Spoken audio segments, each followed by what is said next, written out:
Hello, twisted humans.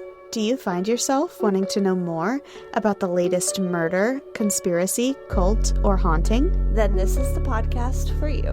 I'm Alicia. And I'm Sierra, and this is Twisted and Uncorked. Hello, and welcome back to our ridiculous serial killer portion. Serial killer episode. Serial killer week? Yeah. Whatever. We did a part 1 of a serial killer last week, so if you are starting here, you should probably go back and listen to that. Today we are continuing it. But first, do you have a fun fact for me? I do, and I don't know if I've said it on the show before, so if I have, I apologize, guys. We're 92 episodes in. Forgive us. Tell me if this sounds familiar. The women in early times of ancient Rome were forbidden to consume wine. If they were caught consuming wine, the penalty was death. The last incident recorded was in 194 BC. And to make things worse, if husbands caught their wives consuming wine, they were granted the right to kill them. Oh, God. The beginning definitely sounded familiar. I don't know if we have said that whole thing. So call us both dead, I guess. Yeah. In 194 BC Rome. Goodness. Yeah. Crazy times. Yeah. Well, you know, I like my wine. Whatever. I'll deal with it. Yeah, I'll hide it. I'm going to hide my shit. It's so harsh. Like, why? Right? Why are men allowed to consume wine? I need to know more. They are. Probably. Yeah. Do you have a fun fact for me? I do. As we are recording this, it is the last full moon of the year. I know. Which is I fun. have jars of water outside ready for moon water. My fun fact is about the moon. I finally finished my moon magic book that I started in January that I put on hold because I kept finding other ones. My fun fact is about the blue moon. So, you know, the phrase once in a blue moon comes from the fact that a blue moon only happens sometimes. A blue moon is not blue. It's a regular color, but a blue moon is a moon that it's when there are 2 full moons in the same month. The second one is a blue moon. Okay. And that only happens once every 2 to 3 years. About 2.5 years, but sometimes a little more. Because, you know, the rotation of the moon is different than the rotation of Earth. Anyway, the word blue, how did they come up with this being called a blue moon if it's not blue? This is my fun fact. Most of the sources believe that it was because the moon was called a betrayer moon. A betrayer? And so, betrayer. Okay. You know, basically that the it's an extra full moon. So they're like, oh, you know, why is there another full moon this month? We thought there's only one blue moon a month.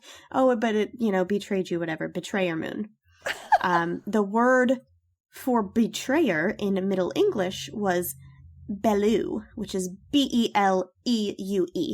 Bellew. And over time, you know, just speaking fast, it became a blue moon. However, the telephone game. Right. There was a couple times in history when the moon was literally blue. What? And this is completely different. The explosion of the Indonesian volcano in 1883, during some Indian droughts in 1927, and also during a massive forest fire in Canada in 1951. There was a blue tinge to the moon due to excessive dust particles. And so the moon was literally blue on a couple occasions. So that's a blue moon. Tonight is not a blue moon. Still very cool. I just wanted to talk about a blue moon. I like it. The moon is cool. Wasn't it a hunter's moon when I came to see you? Wasn't it pink? Yeah, so every month it's called a certain thing. No matter what color it is, every month it's called a certain thing. Yeah. It just rotates. So the one in December is called... I should know these things by now. So this is the cold moon. Makes sense, because it's fucking cold. All right, we have the first full moon is the wolf moon. Then we have the snow moon, worm moon, pink moon. Yes. Yep. Pink moon, flower moon, strawberry moon, buck moon, sturgeon moon, corn moon, hunter moon, which is when you were here, beaver moon, and then cold moon. Okay. And it just relates to what is happening in season at the time. That makes sense. I was going to say, as soon as you said corn, everything made sense except for worm. Let me tell you about the worm moon. Yeah, let's Why not? March's full moon is called the worm moon, and for many years it was thought that it was because earthworms appear in March. Oh, because the ground is softer, things are coming out. Yes. However, it could also mean, according to Native American research, that the beetle larvae started to emerge from the falling bark of trees, which looked like worms. Either way, it's about bugs coming back to the earth because it's March. So it all has to do with the season. Makes sense. I like it. Yeah. But the blue moon is just a random fucking moon. It's the betrayer. It doesn't have a name. It changes months every time it comes. I like it. It's just a random moon. I like it. But it's cool. I learned something new. Speaking I love, of phrases and how they came to be. Yes. Speaking of my moon magic book, that is where the sangria came from today. Yes! So, at the end, I didn't even know it existed. I started this book in January. I didn't realize at the end it had recipes because I never got to the end, but it does. That's so exciting. And one of those is called a Moon Glow.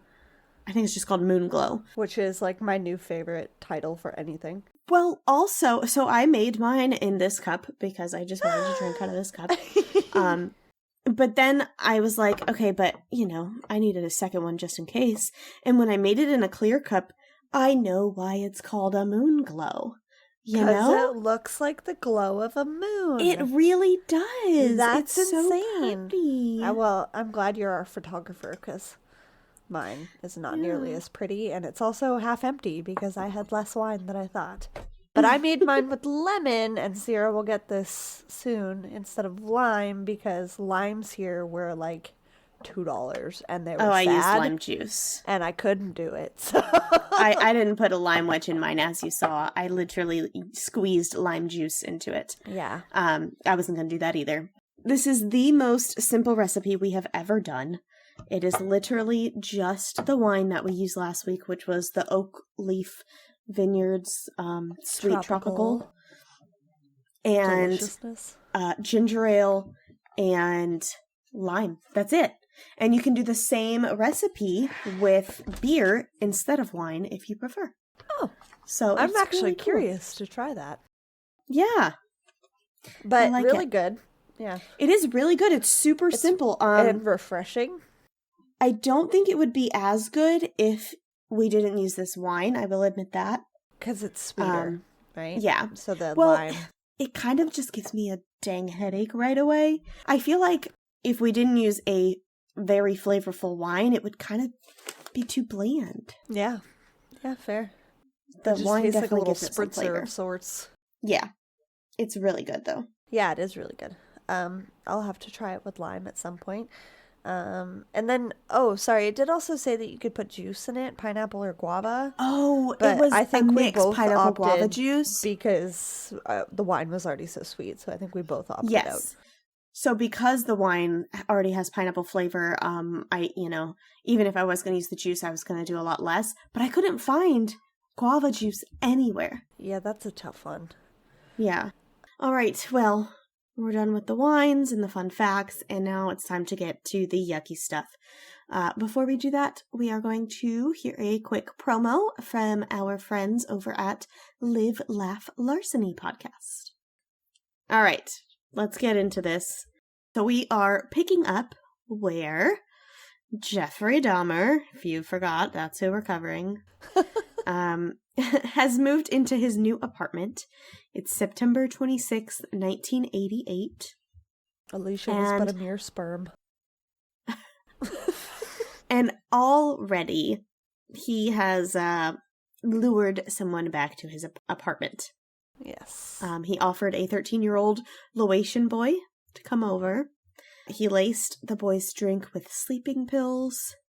Luckily, though, the 13-year-old, I don't know, maybe felt some effects, felt weird, felt dizzy, and he left Jeffrey's house before he passed out. He made it all the way home, passed out in his room. And because he was home later than his parents asked him to be home, yeah, his parents were mad. This 13-year-old boy, who, by the way, is 13 years old, so we can't give a name. Yes. The name is out there because of events that follow, but I purposely omitted it because he's a victim of sexual assault as a child. Right. So, even though they were mad, they did realize, like, something is not right here, and they talked with him, went to police, told them what happened, and Jeffrey was actually arrested for this. He is in fucking jail. They were forced to take it seriously because it involved a kid this time. How seriously did they take it? Yeah. In January of 1989, he pleaded guilty to second-degree assault for the attack, and while on bail awaiting trial, he moved back in with his grandma. This poor grandma was like, I just fucking got rid of you. Why are you on bail when you just did this to a child? Because it's like a terrible, terrible law. Attempted assault. Actually, it was sexual assault, but like attempted to do things worse, and now you're just sitting at home? Yeah. He's gonna attempt again. I know. Whether with someone else or the same person. You can't do that. He and pleaded guilty. Yeah, I know. Like, it's not like I'm not dying innocent until proven guilty. He said, I did it. And they said, okay, go sit at home. What the fuck? Yeah. Ugh. I'm with you. But this happens often. Like, you need to take offenses like this seriously. But he was exposing himself in part 1 and whacking off in front of children, and that didn't get him anything other than a measly fine. So, what is ridiculous? When he was tried, his defense pushed for psychological counseling, and the judge agreed. He was sentenced to a year on a work release program, so not really, where he was able to leave the jail each morning for work and return afterwards. This was followed by 5 years probation. He was also fined $2,500, but yeah, that's it. That's all. Nothing else. For assaulting a child. Ridiculous. People go to jail longer for having weed in their car. Took the words out of my mouth. Not selling it, not using it, having it in their car. Yep. Possession. In March of 1989, Jeff met 24-year-old Anthony Sears. At the time, Anthony managed a Baker's Square in Milwaukee, but aspired to be a model and photographer. He was saving money to leave Milwaukee. Ugh. So close. I hate, like, the late 80s, early 90s was such a bad time for, like, aspiring models. Like, people really thought anyone could take their picture and they'd become a model, you know? Like, even me, as a child in the early 90s, like, walking through the fucking mall, like, Mom, Dad, I want to go take pictures with these people and try out. Like, why was that such a thing? I don't know. And the amount of, crimes that took place as a result of people taking advantage of that want. Yes. I mean, it's worked for Jeffrey this whole time. Like, fuck. A lot of people. I'm really glad. Well, Sierra tried to get lured to sell newspapers. I'm pretty sure you told me one episode. I did. So, yeah, playing it off like it's a normal thing. I don't know if I still need to know, listeners, if any of you were ever asked to sell newspapers, because, like, I don't know why this happened to me.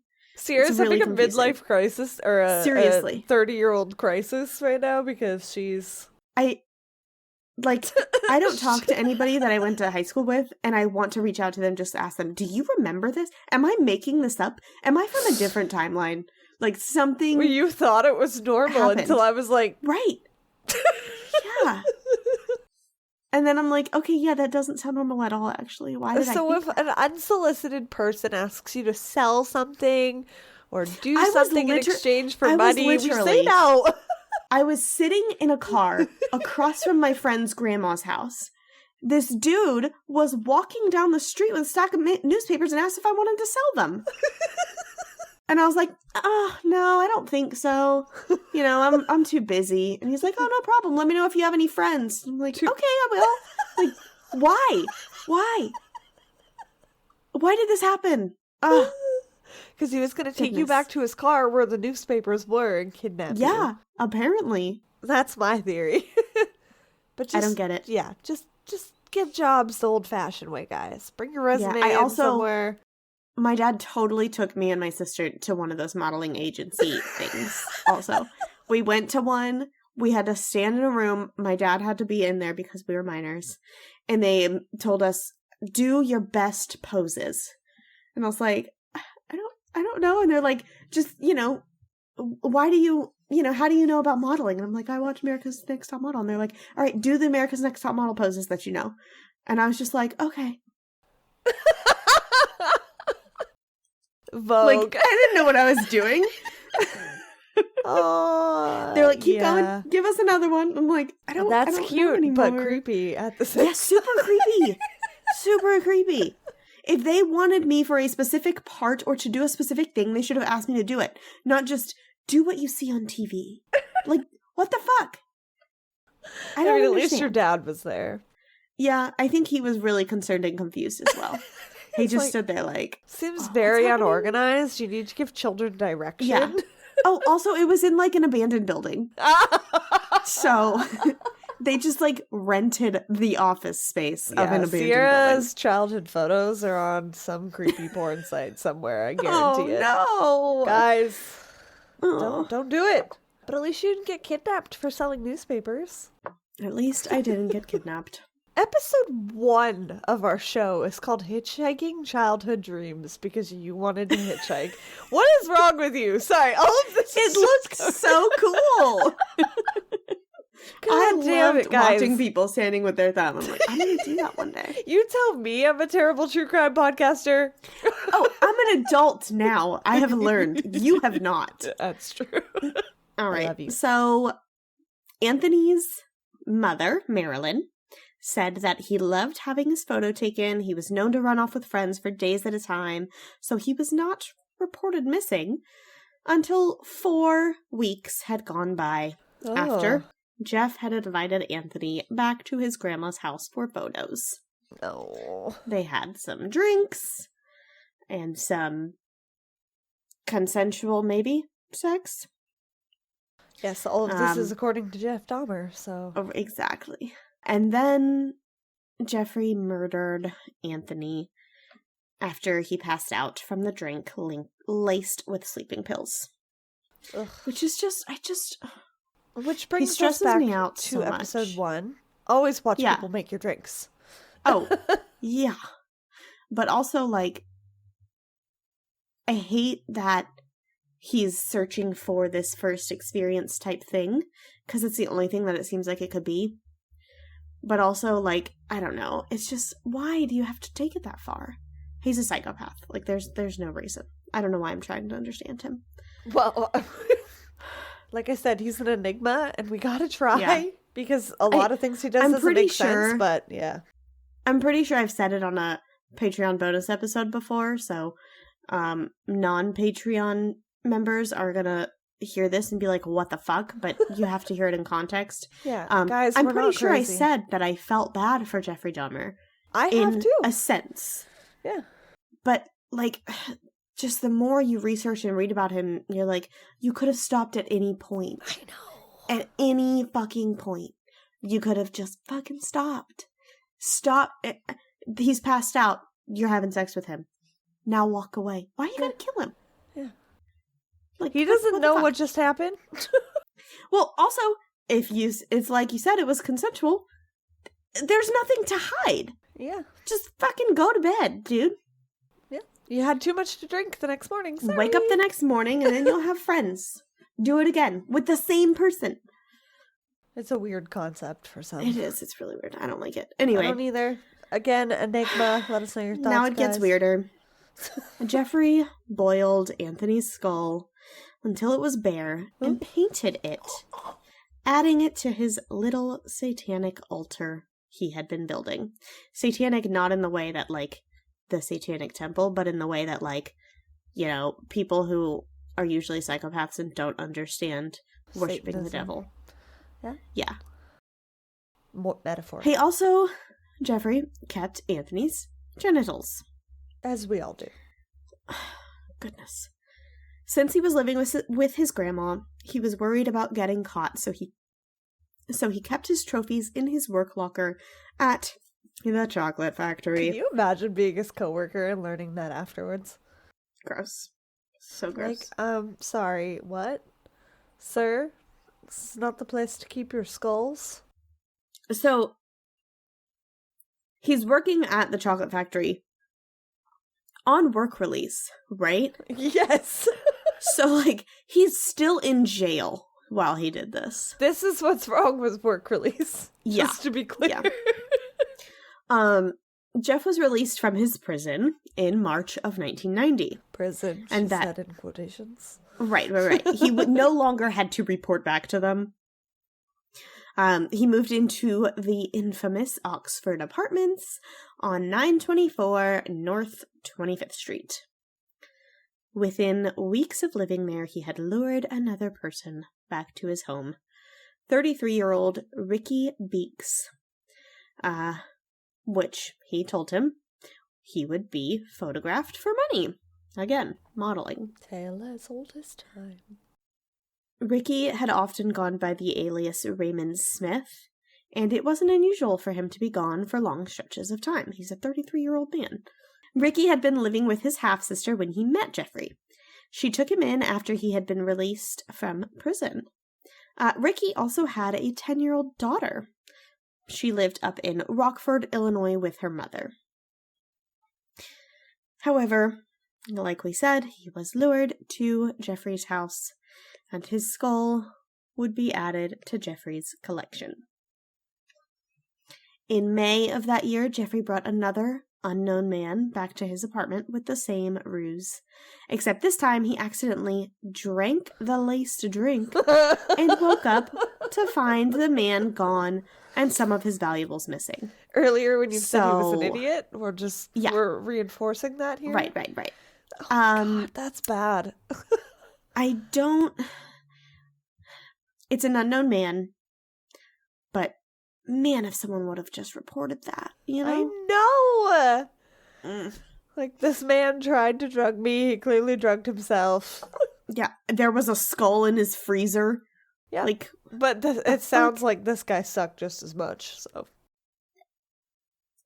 Possibly. Jeffrey vowed to be more careful after this, and he polished up his modus operandi and his home security. He bought a security system, installed a camera in the corner of his room, and installed locks and sirens on the doors and windows. That's how you know you're doing something wrong. It's okay to have a security system. When you have sirens, it's not okay anymore. Who has sirens? No one thought anything of it because it was a seedy neighborhood. But it wasn't to keep criminals out, it was to keep his victims in. So he can't get robbed again, I guess. Yeah. Jesus Christ. In June of 1990, Edward Smith, who was 28, came back to the Oxford Apartments. He was an aspiring model at the time, again. He grew up in a Christian home and was raised to always be caring and loving to others. And his loved ones remembered him that way. On September 24th, a 24-year-old Ernest Miller was brought back to Jeff's apartment to take photos and have some drinks. When he tried to leave, Jeffrey cut his throat with a hunting knife. He's escalating so much. Well, and it's weird, too, because Stephen Hicks was hit over the head with a barbell. And then after that, he was like, okay, I don't like people struggling and having to make this hard, so I'm going to drug them. But he didn't get a chance with Ernest. So. I feel like with Stephen Hicks, he was like, oh, I don't like this, so I'm going to do drugs. But then with the 13-year-old, he's like, okay, sometimes drugs aren't enough. You know, the 13-year-old was drugged and got away. So, this option was messier than Jeffrey liked. Yeah. And, you know, like we already said, with the exception of Stephen Hicks, all of them were unconscious when they were killed. This was another one of those, you know, I can't get caught again. Yeah. But also, like, Jeffrey Dahmer was, like, 6'1". Like, he wasn't short by any means. Yeah, so but look at him. But it's cowardly he's to me meek. That you're like, okay, I need you to be not here when I kill you. Oh, it's 100% cowardly. He looks like a coward. He's just a meek, frail, tall, thin man. Never trust a blonde man. Honestly, I hate to say this, but never trust a man with the first letter J. It's like, I know. I know, but sorry. Every other one. Jessifer starts with what? It's just, that's why he goes by Smalls. Oh, that's why. Okay. No, that's not why. It's because of the Sandlot. He looks like the kid with the really big ears. Yeah. Yeah, Smalls. Oh, I never put two and two together. I thought that was just him trying to be gangster like he always is. Like wearing sunglasses inside because players... Because the sun never shines on a player. Yeah, that's it. Yeah. He's ridiculous That's sometimes. Your man. So back to Ernest. Poor guy, his throat was cut with a hunting knife. At the time, he was just about to start classes at an arts college in Chicago and hoped to become a professional dancer. Yes. And he was also a talented singer. So sad. Right. He came home to Milwaukee to visit relatives. He was out for a night on the town when he met Jeff. He didn't even live there? Fucking seriously? Right. After killing Ernest, this is about to get real gory, so everybody knows. Jeffrey flayed the flesh from his body and hung the skeleton from the shower head. Oh! He kept pieces of his flesh in the freezer and later admitted to eating some, seasoning it with salt, pepper, and A1 sauce. Then the same day... That's bold. 23-year-old David Thomas was reported missing. He was the father of a 2-year-old little girl, and he was fun-loving and driven. Unfortunately, he suffered the same fate as all of the men Jeffrey had brought home before him. Ugh. It kills me. This is like a few dads now. I know. My heart. Jeffrey realized that he wasn't as attracted to David as he previously thought. But once he was unconscious, he just couldn't let him go. Let him go! We just talked about this! Right? Like, tell him, sorry man, I made you drink it's over a little now. Too strong last night. My bad. Let him go. It was a few months later when Jeffrey killed again. It is possible. He's getting to Sierra.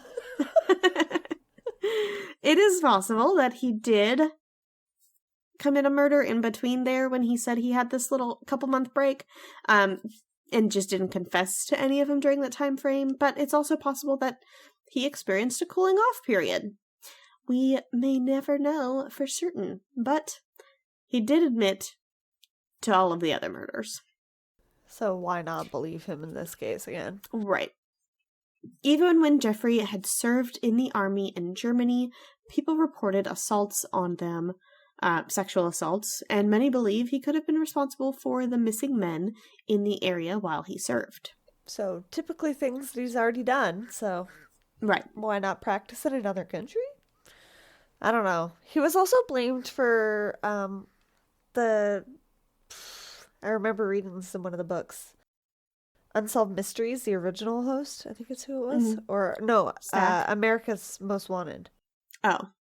That person's son was murdered at a shopping mall. And a lot of people thought that was Jeff Dahmer, too. Really? Which is weird, because that's not his MO at all, really. Yeah. That's strange. But because he was in the area at the time. Yeah. I think people just want to tie up bows, as we see in investigations a lot too. And they don't want to believe that there could be more than one sick fucking person in an area. But there can be. On March 9th, 1991, Curtis Straughter, who was 18, was promised some extra money and came back to Jeff's apartment for drinks. I just said Jeff and it grossed me out. Curtis was a high school dropout who joined Gay Youth Milwaukee at age 15. He had lost his job as a nursing assistant. Aww. And probably felt he really needed the money that Jeffrey had offered him. He was planning to get his GED, or high school diploma equivalent certificate. Yeah. Mm-hmm. And he attended modeling school as his next steps. Again, like, where are models today?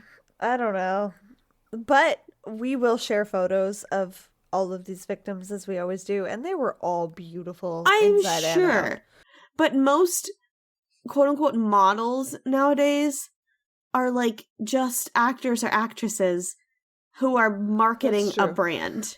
That's true. Like, models don't really I can think of like very 10 much. off the top of my head. Yeah, and that's it. Yeah. Like, only models. Like Gigi Hadid. Like, that's it. AKA Ciara's doppelganger. Curtis went by the nicknames Demetra and Kurta and lived with his grandmother and his mother at the time of his disappearance. Curtis was strangled and then dismembered after having sex with or being sexually assaulted by Jeffrey. His skull would also be added to the collection. Jeffrey also began an obsession with the forearm and calf muscles of the men he killed and would dismember and keep those parts for some time, masturbating to them. These were also some of the parts he later admitted to eating. I'm sorry, I can't with cannibalism. That actually makes me want to gag. Yeah, I'm confused as to why those things were I mean, they're muscly, I guess. Jeffrey had no moral issues with killing people during this time, but he did say he would have much rather had a warm and compliant person with him, and he got the idea that he would try and make a living zombie. Again. And this is where that statement was the one when you first hear about Jeffrey Dahmer, that's kind of the one that stands out, like, holy shit, he did what? But that's the statement to me that was like, aw, he just wanted someone to love. But then we look back at all these people, like, you had someone a billion times and you decided to kill them. Yeah. Like, according to you, they were having sex with you consensually. So why not let them wake up the next day and do it again? Why do you have to kill them? I don't know. Ugh. Because God forbid they have to go to work or do their life and leave. I read somewhere that being left was a big thing for him, which is why he, tried to prevent that too, but... Yeah. If only he lived during the age of sex dolls. Get yourself a doll, alright? Oh my god. Okay, somebody, I don't know them, but that they knew somebody that did this. Drove around with a sex doll in their passenger seat so that they could drive in HOV lanes here. Yeah. That happens all the time. That's always in the news. People in Florida do that every day. Just put clothes on a sex doll and put them in your passenger seat. Jesse's brother did it with a billboard before. Well, you don't have to use the doll. No, that's not what I mean by dirty. I mean dirty as in you're cheating the system. Oh, yeah, Jesse's brother put a billboard in his passenger seat. Love it. Traffic is crazy. Sorry, guys. Don't say you learned it from Twisted and Uncorked if you get caught. Also, it's illegal, so you're going to get caught. Well, how do they know? If you put the hood up, they don't know it's a sex doll. If they pull you over, they will. Don't do anything wrong. Rookie move. On April 7th, Errol Lindsay, who was 19, met Jeffrey at a local gay bar. After having a few drinks back at Jeffrey's apartment, Errol fell unconscious from a spiked drink. I love the name Errol, though. That's very unique. This time, instead of killing him, Jeffrey drilled a small hole into Errol's skull and poured acid into it. And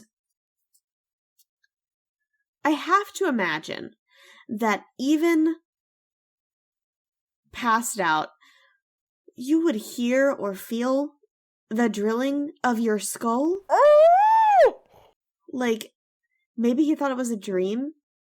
I don't know. If you're Errol got unconscious, yeah, like physically, I don't know. Errol got up pretty quickly and told Jeffrey that he had a headache before collapsing to the floor. No. Jeffrey felt that this was such a waste, and he was deeply angered that his attempt to create a zombie companion didn't work. Just don't do it! God Jeffrey felt that Errol's body was particularly attractive, and he wanted to keep everything that he could. Ugh. This is also right around the time that he experimented with dissolving the bodies in drums of acid. All that would be found of Errol were photos of his body and his skull. Oh my god. That poor family. I know. In May, 31-year-old Tony Hughes met Jeffrey at a local gay bar. He had come back home to visit his Milwaukee family from Madison, where he had lived. Jeffrey managed to pick him up with a cute handwritten note after seeing how Tony communicated. Because Tony was deaf. It was a condition that was brought on after a battle with pneumonia as an infant. Oh. And he is one of the few victims given an in-depth portrayal in the Netflix dramatization. Yeah. Tony could read lips and communicated through sign language and written notes, always carrying a pen and paper around. I love that. His mother, Shirley Hughes, taught a Bible class at a church in Milwaukee and was one of several family members who filed suit against Dahmer for his crimes. She quoted a poem written by one of Tony's friends at the trial, written from Tony's point of view. Quote, "Mom, I'm gone. My hope, my breath, my want to live have been taken away from me unwillingly. But yet, I'm not far away. When you get cold, I wrap my arms around you to warm you. If you get sad, I softly grab your heart and cheer you up. If you smile, I smile right along with you. When you cry, take one teardrop and place it outside your window ledge, and when I pass by, I'll exchange it for one of mine. 2 fingers and 1 thumb, Mom." She then held up 2 fingers and 1 thumb, the symbol for I love you in sign language. I'm sorry. Which is the pointer finger and the pinky finger, by the way. Oh, is that what it is? Yeah. Bubba does that all the time. It is believed that Jeffrey and Tony actually had a relationship for a few weeks. Oh. One of his friends noted that he must have known Jeffrey because when out one evening, he saw Jeffrey come in, got up from the booth, and greeted him with a hug before disappearing on May 24th, 1991. Jeffrey admitted in later interviews to loving Tony and wishing that it didn't have to be like that. Oh, I didn't! He wanted to be able to keep him without killing him. Yikes. But he put acid into his head, and he died relatively quickly. No. Jeffrey felt it was such a waste, again. So then quit wasting bodies. Like, quit wasting human life. Like, just keep them alive. I don't think that he means it in, like, the you died kind of way. I think he means it in a this is such a beautiful specimen kind of way. I don't like it either. Once again, he kept his skull in his collection. No. Oh my god, we're only halfway done. I know. Sorry. Continue. Jeffrey was really leaning into his obsession with worshipping evil and having complete control over his victims. He was obsessed with The Exorcist III and Star Wars because of Emperor Palpatine. In the movie, the Emperor has yellow eyes, and Jeffrey went as far as to wear the same colored contacts from time to time. Ugh. How strange. It made him feel that he was reaching his most powerful form. Jeffrey had been drinking and watching movies all day on May 27th and decided to walk the streets of his neighborhood to look for his next victim. Money was tight, and when he went to the bars, he spent money on drinks for himself and for other people, and he was trying to pick up, and ever since Tony, he hadn't had much luck. On that evening, he saw 14-year-old Konarak synthesomophone, and in a very scary connection, Konarak was actually the younger brother of the 13-year-old boy that Jeffrey had assaulted in part 1. Wait, that was not in part 1. No, that was earlier in this part. Yeah, it's okay. I think when I split it up, it wasn't quite even. So that Jeffrey had assaulted earlier that we talked about. Jeffrey offered him some drinks back at his apartment and money for nude photos. Konarak needed the money for his family and agreed to following Jeff home. After he was unconscious, Jeffrey performed oral sex on him and sodomized him. After this, Jeffrey locked up the apartment and left to get more alcohol. Oh, that's even scarier. Like, he tried to lock him in. Yeah.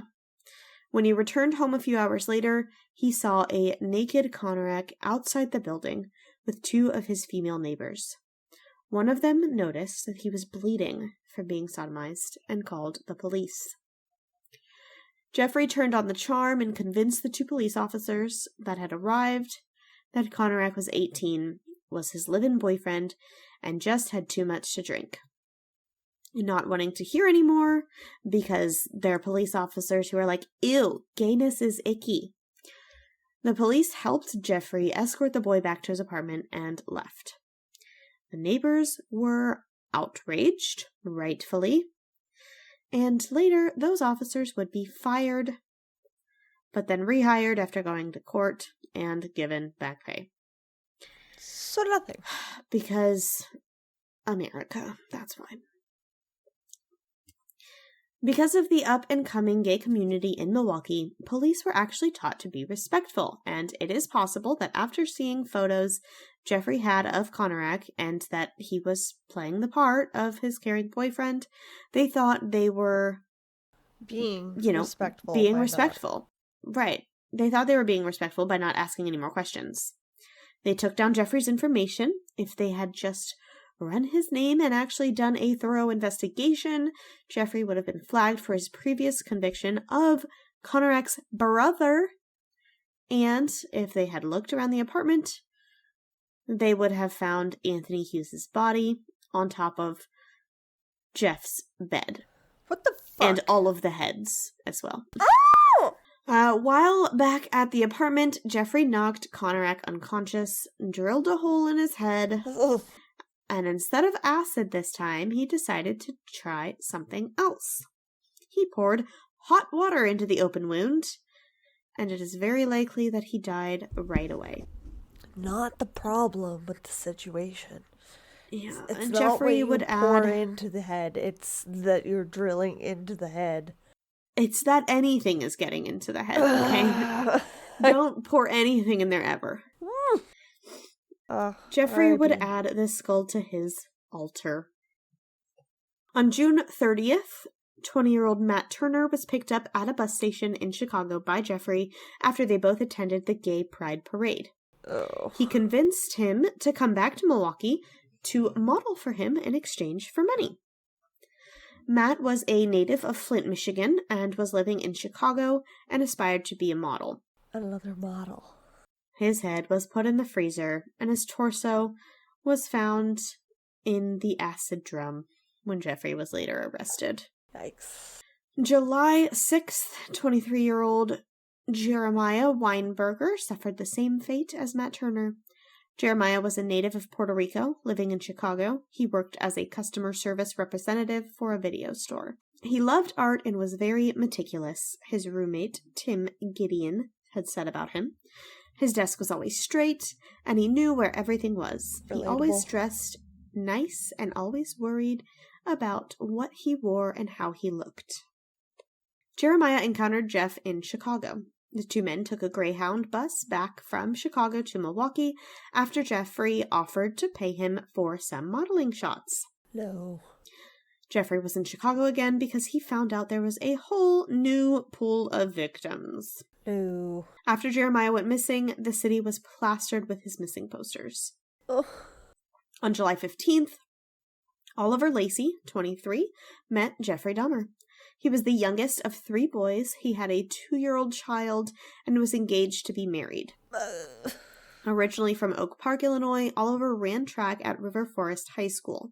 He was aspiring to become a bodybuilder. All right. His mother, Catherine, described her son as very outspoken. He wore a cross around his neck that belonged to his late father and had moved to Milwaukee from Chicago within months of his father's death. He would be the first victim identified in the Oxford apartments. His head was the one found in the fridge with his disemboweled torso and his heart, which was in the freezer. I'm so sorry. Yeah. During the killing this was not as focused on his daily job. He was frequently... doubt. Yeah. This is like a whole nother fucking life. Killing people is tough, I imagine. Yeah. Maybe don't do it. He was frequently late and showed up hungover or drunk. He was actually fired from the chocolate factory on July 19th, 1991. On that day, Jeffrey ran into Joseph Bredhoff, a 25-year-old father of 3. Joseph was down on his luck and in Milwaukee for a potential job offer. After the two had talked, Jeffrey suggested they go back to his house for some drinks. He also suggested... on people that are, like, not only vulnerable, but are really down on their luck. Right. He also suggested that Joseph could make some extra money modeling nude for him, and maybe more. Although Joseph was not gay, everybody's a little fluid, it is likely he was feeling a bit desperate, having been down to his last few dollars. Yeah. His head was also found in the fridge, but thankfully, this was Jeffrey Dahmer's last victim. This brings us to the start of the story. August 22nd, 1991, when Tracy Edwards escaped Jeffrey's grip and out of his apartment. Jeffrey Dahmer was arrested promptly and taken in for questioning. After he was caught, Jeffrey was allowed coffee and cigarettes as long as he had those 2 things. He kept on talking to the investigators. Ugh. He thought it was tough to talk about something he had kept hidden for so long, but his confessions and details of killing 17 men would eventually fill a 179-page report. Can't even fathom that many pages. Right. Like, our notes on this alone were 24 pages. Yeah, this is a book. Jesus. And he recalled everything with such detail and confessed in full. Which I guess I'm thankful for, because we're at least able to tell that part. But still, you have to trust his word. Yeah. You know? Who knows what he's hiding? I hope nothing. He identified all of the victims he could and denied nothing. As said in the first part, he knew something was wrong with him. He started with fantasy and then couldn't contain it anymore. Milwaukee was the most segregated city, and Jeff lived in a mostly black community, so he did fly under the radar.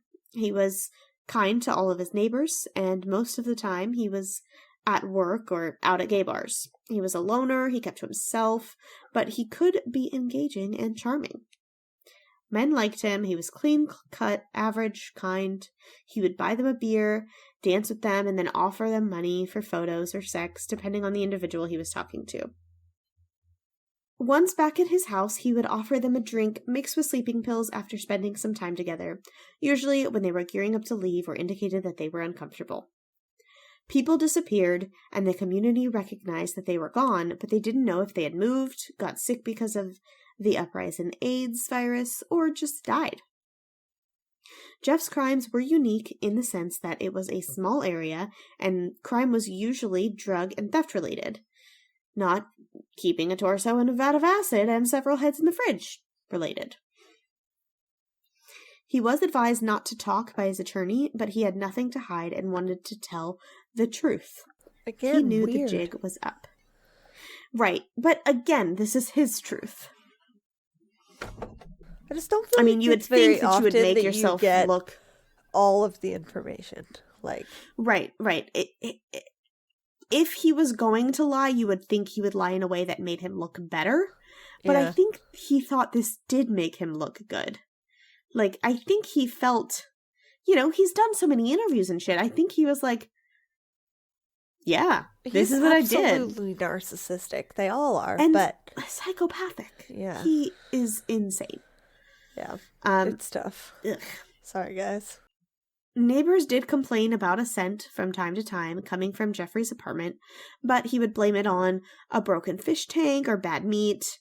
We know that it really came from the decomposition from his victims being boiled down and dropped in acid, and also the penises that he just collected. Prior to getting caught... I can't let go of the penises. It's so gross. Prior to getting caught, Jeffrey admitted to buying a large freezer, preparing to kill more people. Oh my god. He was able to get away with it for so long because the black gay community was overlooked by law enforcement. He was lucky for a period of time. And a place. Right. During that He was lucky for a period in the time and place. It should never have happened. If investigators had taken some of the family's pleas to help find their loved ones more seriously, a lot of young lives could have been saved. Jeffrey admitted the names of his victims, but they had to be verified, and investigators were only able to do that with unique markings, like tattoos or scars and dental records. Jesus. No loved ones got their family members back whole. Ugh. Jeffrey was charged with 15 counts of murder. He confessed to 17, but 2 could not be proven based on the evidence found at his apartment. Ugh. Given the vivid detail that he remembered of his crimes and his overall candor in the questioning process, investigators believed him. On January 30th, 1992, his trial began, of which he pled guilty, but insane.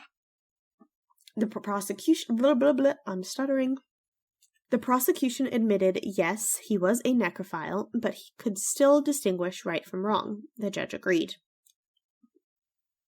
On February 15th, Jeff was found sane and guilty and sentenced to 15 consecutive life sentences, a minimum of 936 years, plus 150 for habitual criminality. I'm sorry, I love it when crimes do that. Right? Like, no one is living that long. Right, and in some states, a life sentence isn't just, 50 years or whatever. It's, you have to die and then come back and then serve 14 more of those. Like, you have to be reborn 15 times. I'm sorry, I can't. It kills me every time. I'm like, there's no point. You never know. Technology changes so much. I'm so glad they do these things. That's true. They're covering their bases. They're like, yeah, they might make a robot one day. Jeffrey lived out the rest of his days in prison. He was ostracized quite quickly for being a serial killer, gay, and a cannibal in prison. He was attacked and stabbed once in the stomach with a handmade shank, but was able to recover relatively quickly. His father and stepmom visited him fairly often in prison, which is kind of surprising, but I guess, nice. I don't know. I think most of it was like guilt on his dad's part. Right. Like, what if he's like this because of me? On November 28th, 1994, Jeffrey went to his work shift doing janitorial duties for the prison. He was assigned to the gym and locker rooms with 2 other inmates. The first eyebrow raise for what happens next is that he was partnered with an inmate that was open about his hatred of Jeffrey, and that no guards were supervising. The two men on post with Jeffrey were Christopher Scarver and Jesse Anderson. While in the prison weight room, Christopher picked up a metal bar from a piece of equipment and hit Jeffrey over the back of his head, body, and eventually his face. He then got up after Jeffrey was unconscious and bloodied and did the same thing to Jesse Anderson. Oh my God. Christopher Scarver, who was already imprisoned for murder, had 2 more life sentences added to his term. His reasoning was that God told him to do it. Oh, God. Guys, we just did ridiculous motives. Not a good enough reason to kill somebody. It's frustrating because it's like Jeffrey was set up in prison. He's in there serving his time, and the guards are like setting him up to be killed, putting him with someone who they know hates him in an area where there's clearly weapons, with no one watching. You know, even though Jeffrey did unthinkable things, it's still wrong to take a life and for him to have been killed as well. I don't agree to this necessarily, but I know that neither of us are necessarily pro-death penalty all the time, and this just feels like a lot. It feels like an injustice. It does. If someone is going to... I don't think that anyone should be killed. No. Because it makes... it feels hypocritical. But if someone is going to kill Jeffrey Dahmer, it should have been one of the victims' families. Let them do it. Or one of the victims that survived. Yeah. Or at least do it the prison, judicial way where they can come and watch, at least. Right, yeah. 'Cause that's a thing, too. But this just felt icky to me. Yeah. For Jesse Anderson, too. I mean, he was in prison for killing his wife, which isn't great either, but still. His mom also reported that after speaking with him on the phone and after the first assault in prison, he didn't seem concerned. It was like he didn't care if he lived or died. So, even though Jeffrey was kind of set up, it is possible, as well, that he didn't really fight back during the attack. Which, being who he is, I could see that. It feels like he didn't want to live without being able to kill, almost. Like, he needed that. Like, he felt like he wasn't living anyway. Yeah. But we'd love to know what you all think. This is the end of the heartbreaking Jeffrey Dahmer murders and the story of the Milwaukee Cannibal. As always, our hearts go out to the families of the victims and even Jeff's family. They're also victims of a terrible human and situation. It does surprise me a little bit that he didn't, God, these words coming out of my mouth feel wrong, eat more people. Okay. Because he's so well known for being the cannibal. Yeah. But he didn't eat as many people as it feels like he should have, being known as the cannibal. Because there's so many other cannibals who, God, it sounds so gross, ate more people. I know. Yeah. What's even grosser, though, is that he measured the amount of people that he killed. I think he killed 10 pounds. He ate 10 pounds worth of people. Which, I don't know. I think because of the taboo nature of what that is, maybe that's why it's referred to that way.